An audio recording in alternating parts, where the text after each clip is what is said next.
ನನ್ ಹಿಂದೆ ನೆರಳಾಗಿ ನನ್ನೆಲ್ಲ ಗೆಲುವಾಗಿ ಕಣ್ಣಾಚೆ ಉಳಿದಂಥ ಮೌನ, ನಿದ್ದೇಲಿ ಮಡಿಲಾಗಿ ಮಳೆಯಲ್ಲಿ ಸೆರಗಾಗಿ ಜೋಪಾನಗೈದಂಥ ಪ್ರಾಣ.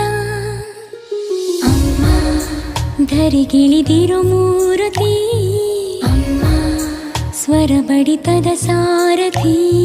ಅಮ್ಮ ಧರಿಗಿಳಿದಿರೋ ಮೂರುತಿ, ಅಮ್ಮ ಸ್ವರ ಬಡಿತದ ಸಾರಥಿ. ನನ್ನಲ್ಲಿ ನೀನಾಗಿ ನಿನ್ನಂತೆ ನಾನಾಗಿ ಆದಾಗ ನಾ ಖಂಡಿತ ಅಮ್ಮ ಆ ಜನುಮವಿ ಪಾವನ. ಅಮ್ಮ ನನ್ನಯ ಚೇತನ.